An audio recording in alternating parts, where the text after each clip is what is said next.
गणेशाय नमः। माया निर्मित नगर में शील निधि की कन्या पर मोहित हुए नारद जी का भगवान विष्णु से उनका रूप मांगना, भगवान का अपने रूप के साथ उन्हें वानर का सा रूप देना, कन्या का भगवान को वरण करना और कुपित हुए नारद का शिव गण को साप देना। सूत जी कहते हैं, महर्षियों, जब नारद मुनि इच्छा अनुसार वहां से चले गए तब भगवान शिव की इच्छा से माया विशारद श्री हरि ने तत्काल अपनी माया प्रकट की। उन्होंने मुनि के मार्ग में एक विशाल नगर की रचना की जिसका विस्तार 100 योजन था। वह अद्भुत नगर बड़ा ही मनोहर था। भगवान ने उसे अपने वैकुंठ लोक से भी अधिक रमणीय बनाया था। नाना प्रकार की वस्तुएं उस नगर की शोभा बढ़ाती थीं। वहाँ स्त्रियां और पुरुष के लिए बहुत से विहार स्थल थे। वह श्रेष्ठ नगर चारों वर्णों के लोगों से भरा हुआ था। वहाँ शीलनिधि नामक ऐश्वर्यशाली राजा राज्य करते थे। वे अपनी पुत्री का संवर करने के लिए उद्यत थे, अतः उन्होंने महान उत्सव का आयोजन किया था। उनकी कन्या का वरण करने के लिए उत्सुक वो चारों दिशाओं से बहुत से राजकुमार पधारे थे, जो नाना प्रकार की वेशभूषा तथा सुंदर शोभा से प्रकाशित हो रहे थे।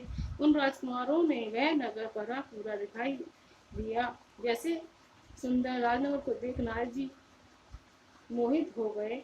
वे राजा शीलनिधि के द्वार पर गए और मुनि शिरोमणि नारद को आया देखकर महाराज शीलनिधि ने श्रेष्ठ रत्नमय सिंहासन पर बिठाकर उनका पूजन किया। तत्पश्चात अपनी सुंदर कन्या को, जिसका नाम श्रीमती था, बुलवाया और उसे नारद जी के चरणों में प्रणाम करवाया। उस कन्या को देखकर नारद मुनि चकित हो गए और बोले, राजन, यह देव कन्या के समान सुंदरी महाभागा कन्या कौन है? उनकी यह बात सुनकर राजा ने हाथ जोड़कर कहा, मुने, ये मेरी पुत्री है, इसका नाम श्रीमती है।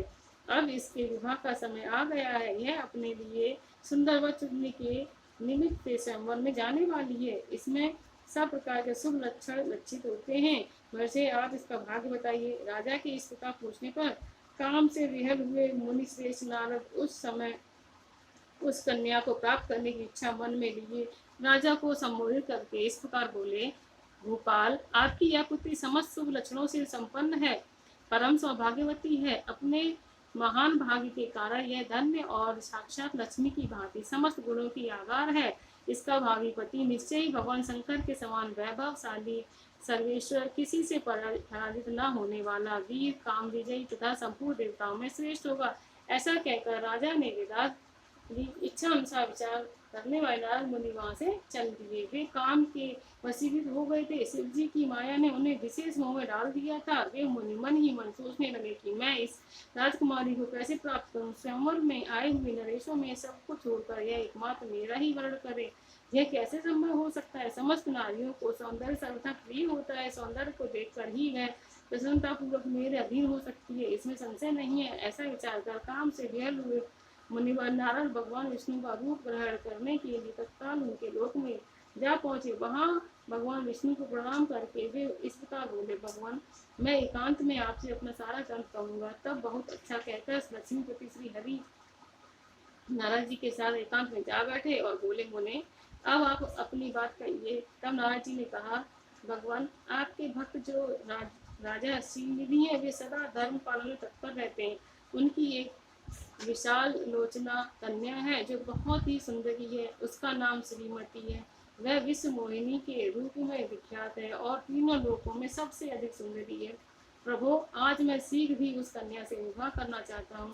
राजा शीलनिधि ने अपनी पुत्री की इच्छा से स्वयंवर रचाया है, इसलिए चारों दिशाओं में वहाँ सहस्त्रों राजकुमार पधारे हैं। नाथ, मैं आपका प्रिय सेवक हूँ, अतः आप मुझे अपना स्वरूप दे दीजिए, जिससे राजकुमारी श्रीमती निश्चय ही मुझे वर ले। सूत जी कहते हैं, महर्षियों, नारद मुनि की ऐसी बात सुनकर मधुसूदन हंस पड़े और भगवान शंकर के प्रभाव का अनुभव करके उन दयालु प्रभु ने उन्हें इस प्रकार उत्तर दिया। भगवान विष्णु बोले, मुनि, तुम अपने अभीष्ट स्थान को जाओ, मैं उसी तरह तुम्हारा हित साधन करूंगा। जैसे श्रेष्ठ वैद्य अत्यंत पीड़ा होने पर उपकार करता है, क्योंकि तुम मुझ पे विशेष प्रिय हो। ऐसा कहकर भगवान विष्णु ने नारद मुनि को मुख तो वानर का दे दिया और शेष अंगों में अपने जैसा स्वरूप देकर वे वहां से अंतर्ध्यान हो गए।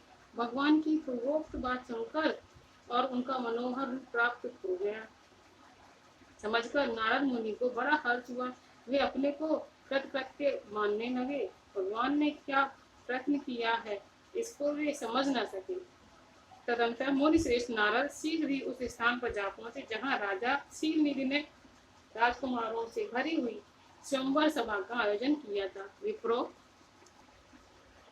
राजपुत्रों से घिरी हुई वह दिव्य स्वयंवर सभा दूसरी इंद्र सभा के समान अत्यंत शोभा पा रही थी। नारद जी उस राजसभा में जा बैठे और वहां बैठकर प्रसन्न मन से बार बार यही सोचने लगे कि मैं भगवान विष्णु के समान रूप धारण किए हुए हूँ, अतः वह राजकुमारी अवश्य मेरा ही वरण करेगी, दूसरे का नहीं। मुनि श्रेष्ठ नारद को यह ज्ञात नहीं था कि मेरा मुंह कितना कुरूप है।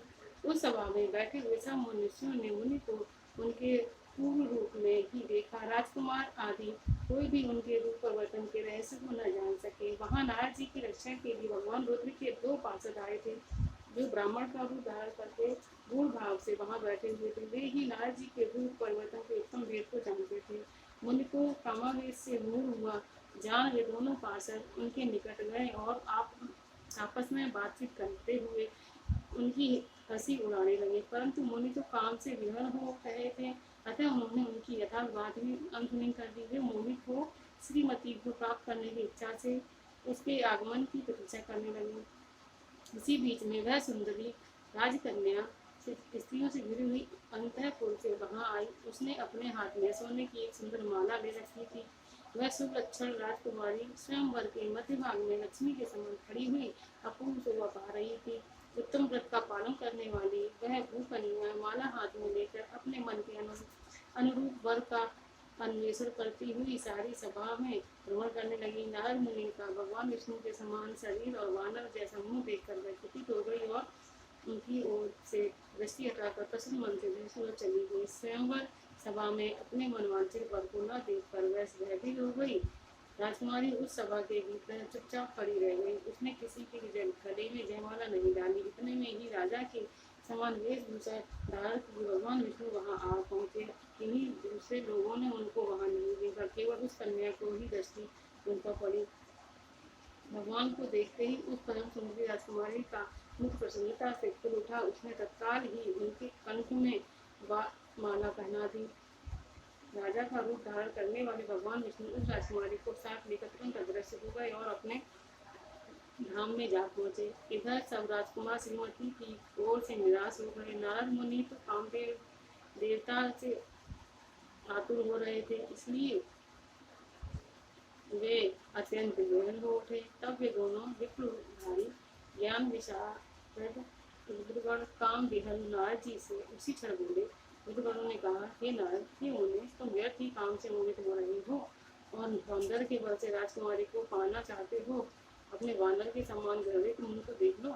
सूत जी कहते हैं, मरीचियों, उन रुद्रगणों का यह वचन सुनकर नारद जी को बड़ा विस्मय हुआ। वे शिव जी की माया से मोहित थे। उन्होंने दर्पण में अपना मुंह देखा। वानर के समान अपना मुंह देख वे तुरंत ही क्रोध से जल उठे और माया से मोहित होने के कारण उन दोनों शिव गणों को वहां शाप देते हुए बोले, अरे तुम दोनों ने मुझ ब्राह्मण का उपहास किया, अतः तुम ब्राह्मण के वीर से उत्पन्न राक्षस हो जाओ। ब्राह्मण की संतान होने पर भी तुम्हारा आकार राक्षस के समान ही होंगे। इस प्रकार अपने लिए शाप सुनकर वे दोनों ज्ञानी शिरोमणि शिवगण मुनि को मोहित जानकर कुछ नहीं बोले। ब्राह्मणों वे सदा सब घटनाओं में भगवान शिव की ही इच्छा मानते थे, अतः उदासीन भाव से अपने स्थान को चले गए और भगवान शिव की स्तुति करने लगे। ओम श्री गणेशाय